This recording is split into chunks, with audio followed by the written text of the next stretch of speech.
FC Barcelona's pursuit of a top-tier left winger is evolving into a saga defined by shifting priorities, a lot of financial constraints, and a fierce market competition that we are into right now. At the heart of this, it does lie a familiar tension, and that is Joan Laporta's ambition vision, Deco's caution, Flick's pragmatism, and a transfer market that is just going bonkers right now. So what we're going to be doing in this video is explain who Barcelona are looking for, because many people have been having questions about why is Barcelona focusing on this player on this day and then on another player on a different day, and we're going to be explaining why this is the case. So first things first, let's talk about Luis Díaz. Luis Díaz is considered as Barcelona's current top priority. Among all the options, Luis Díaz is the leading candidate to reinforce Barcelona's left wing position. His profile matches what the team really does need, which is the explosiveness, the directness, the high work rate, and the Champions League level experience. The sources close to the club have made it clear that Diaz is the target they're going all out for. However, negotiations with Liverpool is going to be very tricky because he is currently considered as a starter under Arne Slot. Now, I really do wonder whether this view of Luis Díaz is going to change, because they have just completed the deal of Florian Wirtz for 150 million euros. So now the question is, does Liverpool want to sell after spending so much? And has Liverpool's sporting structure and plan changed with the inclusion of Florian Wirtz, a player that does take Luis Díaz's positions? Now let's move on towards Rafael Leão. He's talented but very unconvincing and inconsistent. Laporta has reopened dialogue with Jorge Mendes recently about Rafael Leão. Keep in mind that Jorge Mendes is not the agent of Rafael Leão, but in order for Joan Laporta to get any sort of information about his ex-client, he does go to Jorge Mendes. He is a player that Barcelona do greatly admire, and somebody that does dream of wearing the Barcelona shirt. And while Leão is willing to join Barcelona, AC Milan have set a high asking price of 60 to 65 million euros fixed, meaning that on top of that, there is going to be variables that could reach 75 to 80 million euros. So it's not impossible to know that his fixed price tag is 60 to 65 million euros, but it does become very risky because you also have to think about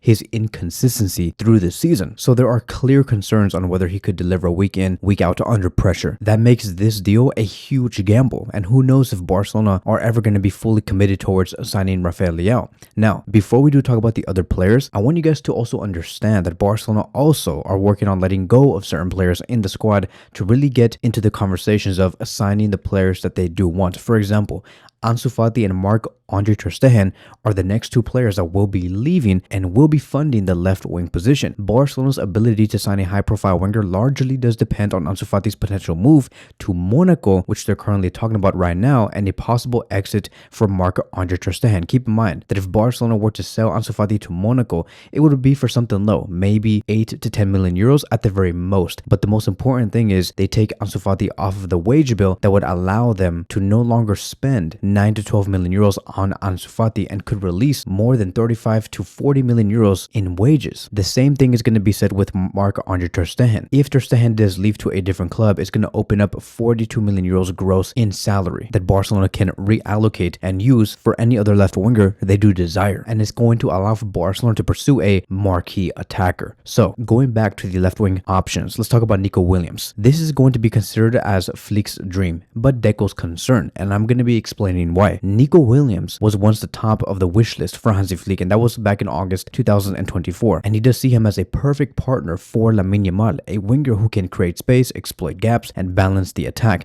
If you guys have not seen that video that I have made about how Nico Williams is the missing piece to Barcelona's attack, go look at that video. I did upload it about 24 to 48 hours ago. It's very insightful. But yeah, Hansi Flick does see Nico Williams as somebody who can balance the attack. The two would be ideal when working together because Lamine Yamal creates and Nico Williams punishes. However, after Joan Laporta's latest conversation with Nico that did take place after the Nations League final, the player revealed that he's under pressure from Athletic Club to stay. There were other undisclosed factors as well that Nico Williams could not really talk about, but it did add doubts towards his move, and I'm gonna have my own speculations on what I believe those undisclosed factors were in just a few minutes. I'll be talking about Nico Williams again later in this video. But yeah, while Joan Laporta still wants to pursue him, Deco has advised the club to move on, and he's saying, hey look, I also do have other options here on the table. Let's look at these players first before we go back to Nico Williams. And Athletic Club also remain very hopeful that Nico Williams could renew his contract and stay for another year, but the fact that his release clause is set at 58 million euros, it is affordable not just to FC Barcelona but also to many other clubs out there in Europe, which makes it almost impossible for Nico to ever renew with Athletic Club. And I believe that Nico at the age of 22 years old is going to want to experience greater success and achieve bigger trophies. So as of now, this is going to be the top priority list for FC Barcelona on the left wing position. Number 1 is going to be Luis Díaz. Number 2 is going to be Marcus Rashford. Number 3 will be Ademola Lookman. Number 4 is Rafael Leão. And then number 5 is Nico Williams. And this is based off all of the information that we have received over the past 2 months. Now, here's going to be the, I would just say, wild card for Flick's plan in the next season. One of the players that Flick does want, no matter what happens on the left wing position, whether we sign a left winger or not, right? He wants Ivan Perišić, not to bring him as a definitive left winger, a winger that's going to replace Rafinha, but no matter what, Flick wants quality depth for the attack, and he wants to bring in Ivan Perišić. This is a huge twist in my opinion, because I think that Ivan Perišić is a great player, but I thought that he was finished. I thought that at the age of 37 years old, this guy is just done, out of the conversation, and that he will retire in about 6-7 months. But Flick still wants Ivan Perišić. He is being considered as a low-cost, high-experience reinforcement, and Flick knows Perišić very well because of the Bayern days, and he does value his versatility and tactical intelligence. If you look at the season that Perišić just completed not too long ago, which was the 2024-2025 season, he played 35 matches with PSV and scored 16 goals and provided 10 assists. That is 26 goal contributions in 35 matches. So I think that if we were to only have the conversation of him just sitting on the bench, maybe taking on 20 to 15% of the minutes for Rafinha or in general in the attack, that is fine with me. That is like emergency cases in case Barcelona are going through an injury crisis in the attack. Ivan Perišić, him coming in for free, is financially feasible, and the fact that he is only going to be asking for 250k euros, not 250 million euros, you guys heard that right, 250k euros a season. This guy is basically for free and will not harm Barcelona whatsoever. So stepping away from Ivan Perišić, let's talk about the Nico Williams situation. And the reason why I'm going to go more into depth about Nico Williams is because I know that all of you guys are interested. You guys love Nico Williams. I also love Nico Williams. I think that in the end, when we compare Luis Díaz, Marcus Rashford, Ademola Lookman, Rafael Leão, and Nico Williams sportingly makes the most sense. It just does. But the thing is that it makes it so tricky to talk about Nico Williams when you know that there's another team out there in Europe that wants Nico Williams, and that is Bayern Munich. Bayern Munich are heavily in the race for Nico. It says here that Barcelona's indecision has opened up the door for Bayern Munich, who are now the main contenders for Nico. Even the sporting director, Max Eberl, held meetings with Nico's agents before the Nations League final. Notice how Nico Williams did have a conversation with Barcelona after the Nations League final, but then we have the Bayern Munich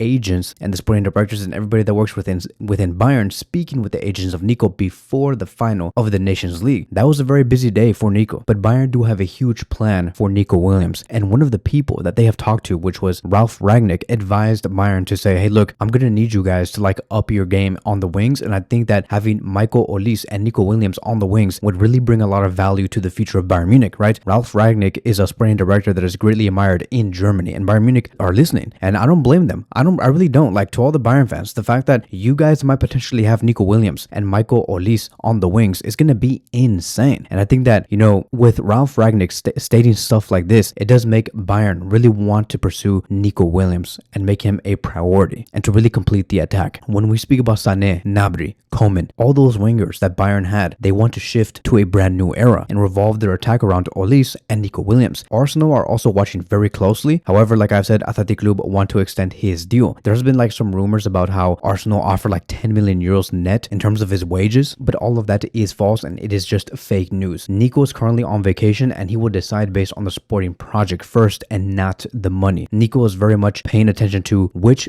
club can bring me the best sporting success, which is very good, because I think that if he's going to come out with that type of attitude and that type of approach, then I think that Barcelona do have a very fair chance. It's just going to be taking some time for us to get an answer from Nico. Now here's going to be my final takeaway. Barcelona are navigating a very narrow path. Luis Díaz, like I've said, ideally he tactically does fit at Barcelona, and I know that we talked about Rafael Leão. He's talented but very inconsistent. I think that in the end Barcelona need to wait for Nico and for him to come back from vacation and really make a decision for himself, because I think that once again, if Nico wants to have the best sporting plan where he can exceed his numbers in all realms, not exceed his personal financial numbers, Nico could join FC Barcelona. But the thing is that I'm scared, right? I'm scared because what if Barcelona act too fast? What if they don't want to wait? And then they go for Luis Díaz as fast as possible and they complete the deal, and then the whole thing with Nico is over, and then Nico just automatically joins Bayern Munich. So I think that Barcelona do have to wait, and I do believe that Nico will give that answer in a few weeks. In the meantime, what Barcelona can do is to fix the situation with Marc-André Stegen and Ansu Fati, and maybe even potentially Gerard Martin, a player that is being eyed on by many Premier League clubs. La Liga's summer transfer window does open on July 1st and closes on September 1st. Yes, there was a brief initial window due to the Club World Cup between June 1st and June 10th, but the main transfer window for La Liga is going to be opening in about 2 or 3 weeks from today. So that is it. That is going to be wrapping up today's video. Thank you guys so much for watching, and I will see you guys in the next one.